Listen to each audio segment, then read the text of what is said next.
Welcome to Dove and Dragon Radio. I'm your host, M L Ruscsak. Today's show is brought to you by Zephyr Jewelry. And I was here with special guest today, Art Wedmore. Welcome. Hi, thank you for welcoming me and thank you for having me on the show. Now you have two wonderful books out. Which was the first? The first one was Self-Inflicted Death Sentence. I wrote that when I first started my recovery. Okay, so how did we get into this? Well, one of the best things is probably to tell the story on how I ended up getting to where I actually wrote a book. It wasn't really my choice to start with. I had checked into the VA facility up in Portland, Oregon, realizing I just tried to jump off a bridge and thought maybe that was not the best way to end my world. I should probably try something different. So I checked in for rehabilitation. And as part of that, I was challenged once I got into the program for recovery was to journal. And I found I wasn't very good at journaling. I just didn't get the rhythm of writing long sentences about how I felt. And I remember as a kid, I enjoyed poetry. So I just started writing some poetry. So each week, before I would go to the meeting that we'd have with a group of vets, Vietnam and the Afghan war vets that were there, I would write a poem and then they would ask me to read it to the group. And then the group would discuss my poetry. And I found as time went on, not only did we get people to talk more in this group that had never talked before, these diehard Marines that just didn't have it in them to talk about their inner feelings, suddenly they thought I was writing about them. So I was encouraged after 6 weeks to stay longer. I'd written 6 poems. And so I ended up staying 37 weeks, writing 37 poems about my experiences in recovery and then reflecting back my experiences as an alcoholic and just shared them. That's how I got started. Well, that is a wonderful start. I mean, thank you for your service, being a veteran. Oh, thank you. Being a former military wife, I understand the whole, here's a journal, this is what you do. It doesn't work for everyone. Journaling does not work for every person. It works for most people, but not everyone. So it's great to have a different out, and you are able to find out through poetry. I did, and I found it not only easier for me to express myself, because poetry allows for the emotions to be written in shorter sentences, but I found that with rhythm, I could also create a cadence in my writing. It made it easier to write it. I could easily go from one point to the next of the story. What I envisioned if I wrote it in a long paragraph, what I put in one verse in a poem might take me 3 or 4 pages of writing to try to get that same emotion spread out. Because poetry allows us to make it much more concise. So I was able to drive my personal message forward to share with others to see if it was anything like theirs. And if it was, could they learn from it as I was? So it became kind of a teaching mechanism for me to think about. As I wrote these, I was trying to encourage people to not only look at themselves, but to look at what I had written and see if there's a relationship it could help them. That is wonderful. I mean, to be able not only to write, but to use your writing to help others. That is something we all strive for. Yes, well, I originally taught. I taught at the School of Aerospace Medicine when I was in the military in San Antonio. And I left academia only for the reason that I had to grow old to make more money. I had to wait for someone to retire or get out of the civil service or the military in order for me to get promoted. I didn't like that feeling, that wishing someone had to disappear from their career that they loved for me to make more money. So I got out of that business and got into the auto industry to create training companies for the car business. And I still had that passion for teaching. And I never really wrote anything other than lesson plans and made visuals for the training companies. But when I decided it was time for me to check out of alcohol and to get into recovery, that old teaching style came back to me. I've been training for a long time in the auto industry. And so I just decided to take the 2 passions I had. I wanted to get in recovery and I wanted to have long-term sobriety. And I wanted to help people at the same time. Just compile them both. And here I am. And you've been at least 10 years sober. I have 10 years, 8 months, and a couple of days. Yeah. One day at a time. One day at a time. That's all we can do. And you wrote the second book, Free Booze Canceled. I did. And I wrote that last year during the pandemic. I found myself a lot of idle time. And I was talking to a lot of my friends who were in some phase of sobriety who started drinking again. And I kept looking for the reasons that they were shortcutting this adventure they'd been on for sobriety and they found boredom, nothing to do. They found lots of reasons to drink. And if anybody was looking to drink during that time, there was lots of reasons to do it, I guess. So I decided to start looking at my 10 years of sobriety and what was making me strong and what was keeping me focused on my sobriety rather than the temptation to go elsewhere. I wrote 10 poems to represent those 10 years. And in doing that, I really thought that I would put a lesson, 3 questions at the end of each poem so that I could share those with everybody as a way for them to think about what I just read. And that's a good way to get, not only get your poetry up, but also you're teaching, you're making them think. Has any of the Al-Anon or AA groups reached out to you to help put these into their systems? I am working with a group. In fact, because of the pandemic last year, I really didn't get too involved with it. I formed a new company over the last 10 years in the auto industry training. So I focused on that a lot and didn't really promote my first book very much. So I did the second edition in December of last year. And in doing that, I also completed this book. So they were both published at the same time. And I have my first outdoor presentation under a tent, COVID-free, with everybody with COVID testing, on the 22nd of April here in Palm Springs. So I'm back on stage, back live. I'm looking forward to sharing the poetry and share my story, which is what we do as a speaker for the AA. And in sharing my story, I also get this feeling there's somebody, at least one person, if I can help one person in that group, then I've done my purpose for that meeting and I move on to the Right. I mean, you have the VA, you're veteran. So you have the health system that, let's face it, their VA system to help alcoholics is wonderful. It's in-house a lot of times, and then sometimes the outpatient. Military family. of course. Of course. So, I mean, there's a lot of things there that you can do to promote the book, but it's not just promoting the book, it's teaching others who have been in your shoes to find sobriety. Correct. I ask people to think when they say, why did you write poetry? And I said, I want you to think back. And if I were to say this, Mary had a little lamb, her fleece was white as snow. And almost everybody can remember that stupid little line from a poem we learned when we were 8 or 9 years old in our school system. And I said, everywhere that Mary, they said, went, the lamb was, and they'd say, sure to go. And I said, so we have this capacity in our brain to remember music, and poetry is basically becomes music if you sing it. Right. And so I don't sing it, although I feel like I might be able to rap some of it, I guess. But I don't sing it, but I put a rhythm to it, knowing that the mind itself has that ability to remember things. If there's a point that makes sense to you, you're more likely to remember if it rhymes than if it's just a sentence or a paragraph.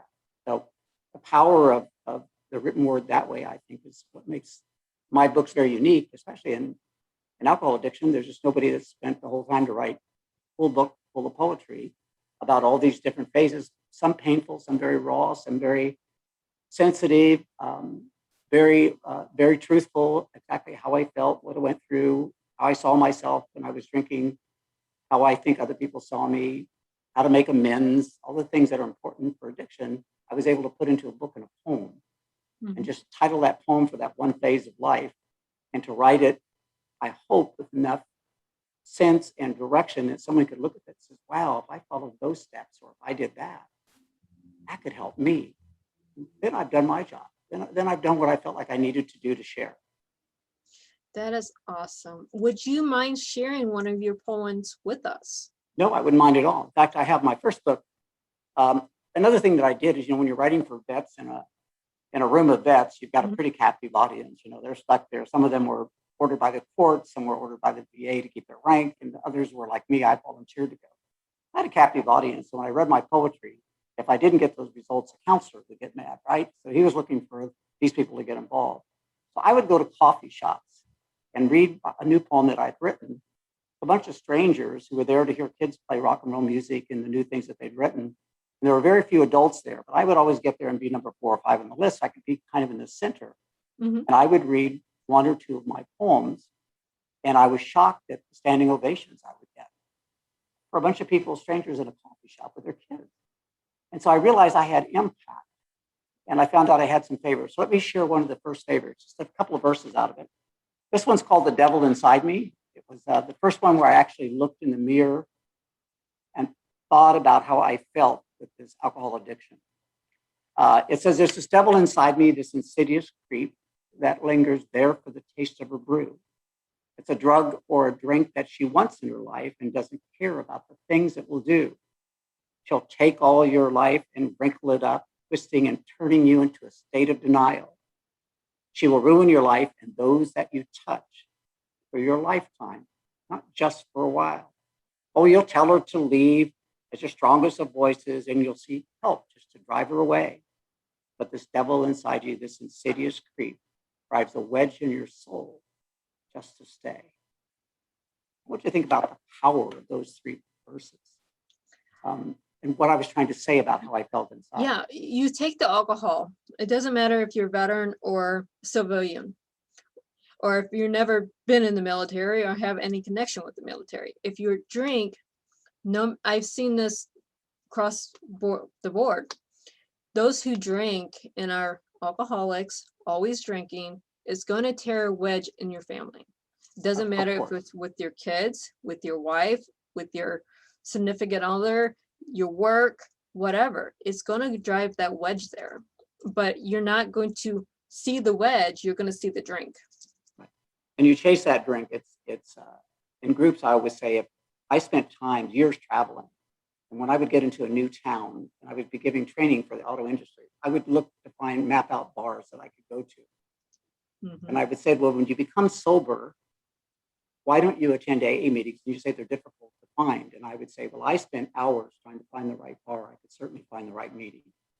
It's the same strategy. If you're looking for it, you can find it. So if you really want to be sober and you want to get the gift of others going on that road to help you, you can find a sobriety meeting anywhere in the country. You can find them online, of course, now. But so you're right. You recognize that you have the problem. That's the first step. Is you realize you have a problem, then you have to confess that you have the problem to someone.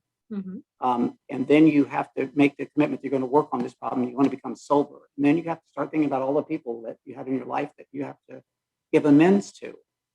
And another thing I struggled with is that a lot of people during my period of drinking have passed away. So I wrote a poem about a prayer, about hoping these people could see me, and maybe when I got up to heaven and saw them, maybe they would forgive me for anything that I said or did to them while they were here. So when you go down this addiction road, you have so many possibilities to discover who you really are and who you could help other people, because you've traveled the road. If you want to be honest and you want to tell the truth about it.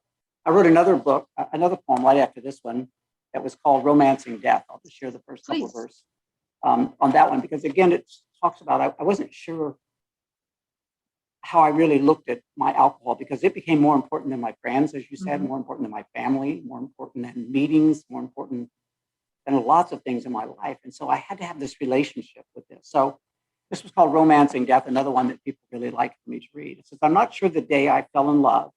I know that it happened sometime years ago. It was not a special occasion or an event in my life. To be honest, I don't remember, and I really don't know. And when it happened back in those days of my youth, I must have embraced it with deep love in my heart. I let it be my other half, my new partner in life. And through thick and thin, we were never apart.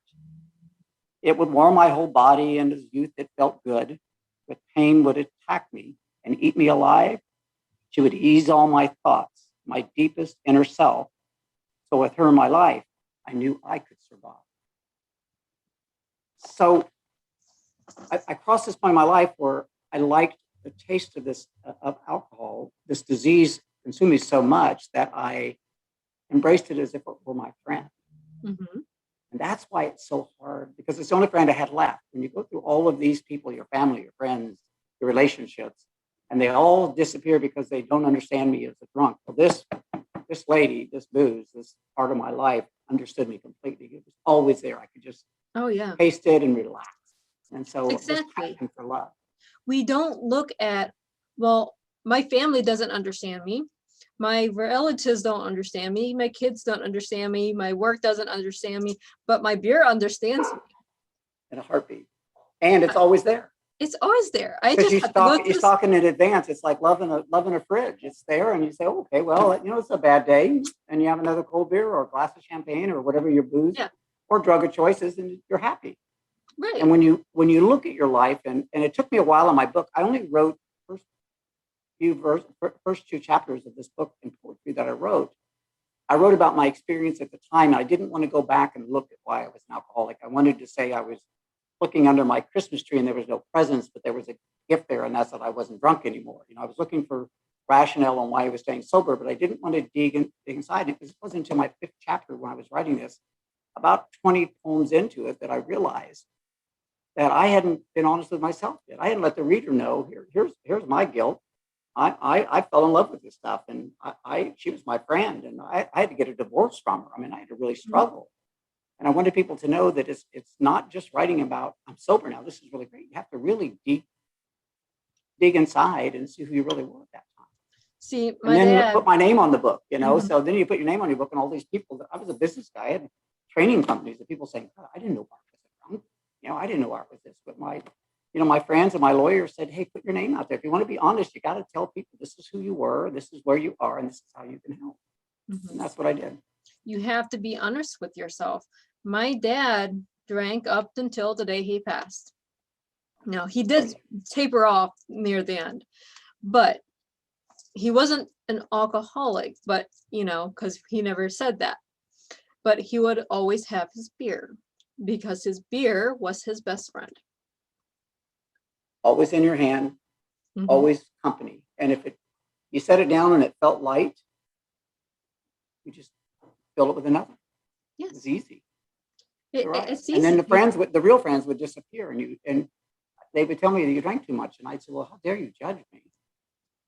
And even though I wasn't a person who drank to where I passed out, I didn't have auto accidents, I never got a ticket, I never stumbled downstairs, I never got in a fight. I was a very social drinker, but I definitely drank too much. I ended up with esophageal varices, which is where the blood vessels in your throat are fried, and you start bleeding out of your throat. And it happened at a party with a whole bunch of people, but it happened after they had left. I didn't realize what was happening at first. And when I finally checked myself in to the emergency room, everybody screamed and started yelling, this guy's going to die, he's blowing up with his blood. And literally, I was given last rites and kind of written off that I was done. And days later, I came to, I was in intensive care, and this doctor had come in and saved me. And I heard some of the commotion, but I was going in and out of consciousness at the time. And I quit drinking, but it was just before my 60th birthday. So on my 60th, a friend, who I consider to be a friend, gave me about a half an inch of champagne in the champagne flute. I took that sip to toast turning 60 and being sober. And little did I know that one little sip put me in the liquor store that night, and the next day, and the next day, and the next day. And then all of a sudden, 8 months of drinking started, where I actually had stopped on a bridge to jump, and a truck driver honked his horn at me. And I looked at him, and even though he didn't say a word to me, he had these piercing blue eyes and a dirty hat. And his mind or his eyes said to me, don't jump, you have a purpose. And that's when I checked myself in. I relapsed that first time, and then checked myself in and seriously made the commitment to quit drinking. And here I am, one day at a time. And I'm giving back as much as I can. Well, we thank you for giving back, because my dad, we had him in a hospital several times over the last 30 years for cirrhosis of the liver. We all hear cirrhosis of the liver with drinking. We all hear this. And how many times did he quit, just to get well enough to drink again? Lots. Yeah. Every few years. I mean, yeah, exactly. Lots. Because that's the cycle. I always say that relapse from drinking is part of recovery if you finally get the lesson of drinking. But a lot of people relapse until they die. A lot of people never try quitting, and then some go long term, and then suddenly I had a friend who had 12 years who suddenly thought they could handle that one drink, and they started all over again. I mean, it's a disease. We have, as alcoholics, we have this compassion and this love for alcohol. If we taste it, we want it.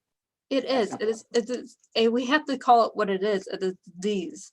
It's not a willpower, because even if you quit for 10, 20 years, you can still relapse just from that one drink. Little sip, I found out. And I would never thought I would have drank again after being in the hospital with all these tubes and throwing up all this blood, and a priest coming in to give me last rites. I would have thought, there's no way. And then suddenly the sip activated the disease, the mind disappears, the disease takes over, and I'm back to drinking again. Yeah. And then how many people have relapsed over COVID? What do we do? We're in our house. We're trapped. We can't do anything. Well, I can go get my old lady friend over here. You know? Like, well, you know, blessed. I don't. I have a relationship that drinks, and so I've learned to adapt over the years that I have to be acceptance of everyone. And if people drink and they drink to their moderation and they're content with that light, as long as I am there to help them get from point A to point B, because I am the sober driver. You know, I used to be you know, I'd say I always be the DD, but I was the designated drunk at most parties. And now I'm the designated driver at most. You know, I have the same initials. I just changed my role. And I take her and her girlfriends out if they want to go out. I don't want them to go out and just have one glass of wine or two. If they want to go out and enjoy themselves, I'll be their driver. I'll take them out. I'll make sure they get home. Right. And of course, Uber and other programs like Lyft have helped out a lot of people. But that doesn't cure the problem of drinking. It just cures the problem of going from point A to point B. That's all. You know. Exactly. I'm always the designated driver when I go out. Now, were you ever a drinker yourself? I went through a few bouts of drinking, yes. When I was 18, I was drinking underage, wound up with a beautiful daughter because of it. Of course. Yeah, but I'm not that person. That's not who I wanted to be. So then I relapsed again when she was about 6 years old. And then I was sober for 10 years. Good for you. That's strange. Yeah. You know, I mean, when we tell people we're sober, unless you're around someone who's gone that journey, a lot of people say, oh, that's nice. And they don't realize what it is that we have to commit to internally, as well as our external environment, to be able to maintain that status of sobriety. And I was that closet drunk. No one knew I drank. Oh, I was social. Yeah.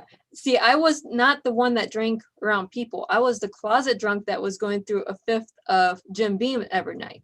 Oh, my goodness. Yeah. It's a tough disease.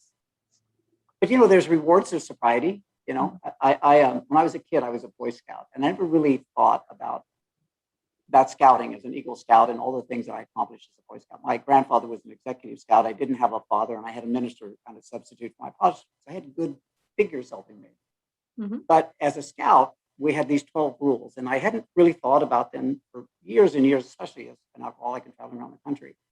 And I was at the Dallas airport about 6 months before COVID, and there was a group of scouts with their leaders, and they were going on a jamboree. And I walked up because I saw how nice and clean and neat they looked. And I thanked them for their service, like you would a military person. And they all looked at me and they said, our service. And I said, yes, you are the service of the community. You are the people that are going to go out and empower leadership. You are the guys and girls that are in a program to teach you all the skill sets you're going to need in life that's going to make you so much stronger. And they said, were you ever a scout? I said, well, yeah, I was. They said, how long ago? And I said, well, I'm close to 50 years ago. And they looked at me and they said, well, do you still remember anything? I said, sure, of course I do. I said, a scout is trustworthy, loyal, helpful, friendly, courteous, kind, obedient, cheerful, thrifty, brave, clean, and reverent, which are the 12 rules. And their mouths, I mean, literally these kids with all of the electronics, their mouths dropped to the ground and they looked at me and said, yeah, that guy was a scout. He still is. And I said, once a scout, always a scout. Yeah. And the scoutmaster came up to me as I was leaving the group, and he said, that's the best lesson these kids ever got. Thank you so much. Thank you so much. So when I came back home, I wrote a poem called Giving Back Like a Boy Scout. Let me share a little bit of that one. Please. That's in my new book, by the way. Please. And it's quite popular with people because they can relate to it, especially if they've ever been around Boy Scouts. I'll share just a little bit. It says, I look back now at my newfound role as a sober member among all my friends. If they drink, it doesn't bother me. I'm apologizing. I've completed all of my amends. I realized too, I was not alone in this venture to stop my drinking. There's a higher power in an AA group that helped me to change my stinking thinking. So as I sobered up, I recalled my past as a Boy Scout in my small town, where my grandfather was an executive scout and made me toe the line and not fall down. The oath we took as a scout those days had 12 laws that we had to make. And to live by them, as we did back then, as an adult, I learned of faith. A scout is trustworthy, loyal, and helpful. He is friendly, courteous, and kind. He's obedient, cheerful, and thrifty, brave and clean, reverent all the time. Well, these laws defined my character, and now I'm sober. I want them back. And to have these lives I need to give to be charitable, to help at last. So let's talk about giving back and some things that you can do to share your purpose and your newfound love with others, not just for you. You can volunteer at a VA hospital to help the sick, the dying. You can drive them, hug them, and take care of them instead of your days of booze and lying. You can help a stranger who needs a hand or buy groceries and carry them home. You can pull some weeds or some grass up at someone's house for an elder person who lives alone. You can volunteer as a community event. You can hand out tickets so that they can get in. You can help others pick up their trash and junk on the streets in the town that you are now in. You can volunteer for a youth group cause, or you can take your sobriety story out loud. You can help a church raise some needed funds, and you can volunteer where it's allowed. There are 100 more things that you can do if you understand how important fact that being where you are from your addiction past is a gift that some will never get back. So then I went on and just shared the culture of how you can be trustworthy. I took them and paraphrased them like this: you can be trustworthy for the things you do and say. You can be loyal to yourself. You can be helpful to the folks out there and be friendly with whom you help. You can be courteous to everyone you meet. You can be kind, even if you disagree. You can be obedient to the time you have and be cheerful for all to see. You can be thrifty with your time each day and be brave as you tackle empty hours. You can stay clean and sober with every day and be reverent for your highest power. So I hadn't found that for a lot of my life as I transgressed with alcohol addiction and traveled. I mean, I had sexual addiction. I had lots of issues like just piled up because I was fortunate enough, I was traveling everywhere and I was single and I just had this life that I thought was perfect. And all of my friends who socialized with me said, "Man, this guy's got it made. He flies around the world. He meets all these people. He gets premium drinks." And they went on and on. But I was living a disease. I wasn't living a life. Mm-hmm. And getting back to thinking about being a Boy Scout really kind of puts it in perspective for me that those are all the characters that any human being would want, whether you've ever drank or you haven't drank. But to be able to go back and grab them into my life after I quit drinking was the ultimate power as a human being to be able to. Right. I mean, those are characteristics that we all need. We need to grow. We need to help people. We need to be trustworthy. Everything's there that we need, but we don't need the drinks. And we don't need the hate. And we don't need to vent our frustrations upon others and take it out on them. I agree. There's a famous quote out there that I just saw the other day that I was reminded. It says, if you'd find addiction is giving up everything for one thing. Mm-hmm. And recovery is giving up one thing to acquire everything. If you think how simple that is, it's all based on just the addiction. It is. Your life to be good or bad.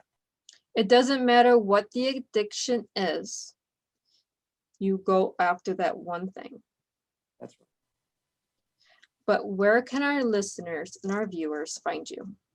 Well, I have a website. It's my name. It's www.artwedmore.com. On there are links to the books. I also do volunteer things with charitable organizations as an MC. I'm also a speaker.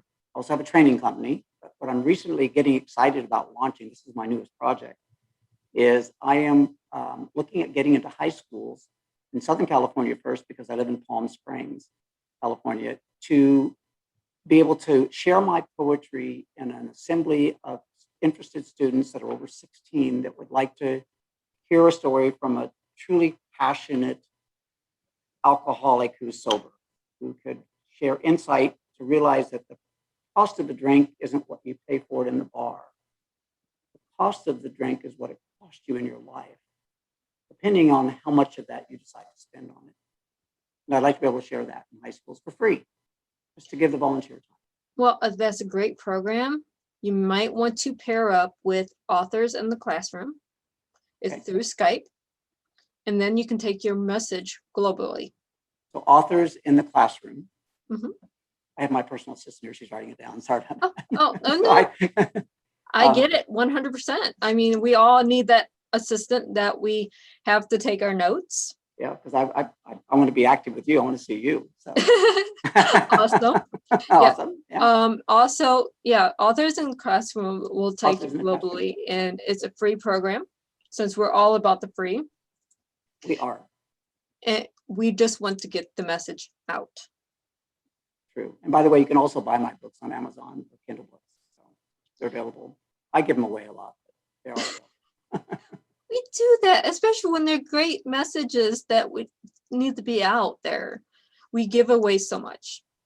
But And that's thank good you. for us and good for everybody. Thank you so much. Thank you so much for being on the show today. You're great. Thank you so much. And for our listeners and our viewers, happy reading.